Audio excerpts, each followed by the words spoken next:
सातपूर गोळीबार प्रकरणातील मुख्य आरोपी भूषण लोंढे व प्रिन्स सिंग नेपाळ बॉर्डरवरून अटक.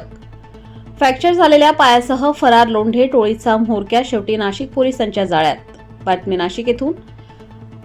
सातपूर परिसरात दहशत माजवणारी कुख्यात लोंढे टोळी आणि तिचा म्होरक्या भूषण लोंढे यांचा शेवटी नाशिक गुन्हे शाखा युनिट क्रमांक 2 ने पाठलाग करून नेपाळ सीमेवरून अटक करत गेम संपवला आहे.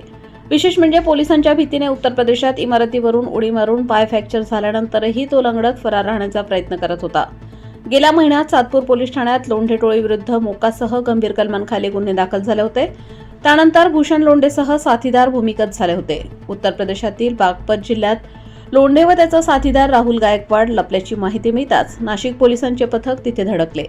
मात्र चाहूल लागताच दोघांनी इमारतीवरून उडी मारून पळण्याचा प्रयत्न केला.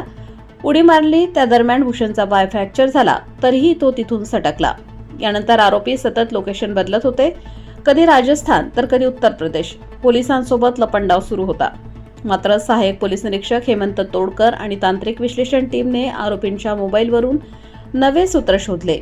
त्यावरून दोघेही भारतातून पळ काढण्याच्या तयारीत असून नेपाळ सीमेवरील महाराजगंज जिल्ह्यातील कोल्हे गावात लपल्याची खात्री पटली. त्यानंतर नाशिक पोलिसांची टीम राजस्थानातून थेट नेपाळ सीमेवर रवाना झाली. दिवस रात्र प्रवास, अथक परिश्रम आणि गुप्त माहितीच्या आधारे अखेर कोल्हे गावातून भूषण लोंढे आणि प्रिन्स सिंग यांना जेरबंद करण्यात आले. नेपाळमध्ये प्रवेश करून आरामात आयुष्य जगण्याची त्यांची स्वप्ने पोलिसांनी धुळीस मिळवली. ही कारवाई पोलीस आयुक्त संदीप कर्णिक, गुन्हे शाखा उपायुक्त किरणकुमार चव्हाण, पोलीस उपायुक्त किशोर काळे, सहाय्यक पोलीस आयुक्त संदीप मिटके आणि सचिन बारी यांच्या मार्गदर्शनाखाली करण्यात आली. गुन्हे शाखा युनिट क्रमांक 2 मधील सहाय्यक पोलीस निरीक्षक हेमंत तोडकर, प्रभारी अधिकारी सहाय्यक पोलीस निरीक्षक डॉक्टर समाधान हिरे, पोलीस नाईक सुनील आहेर, प्रकाश महाजन, अतुल पाटील, अंमलदार महेश खांडबहाले तसेच तांत्रिक विश्लेषण टीममधील महिला सहाय्यक पोलीस निरीक्षक जया तायडे आणि पथकाने उत्कृष्ट कामगिरी बजावली.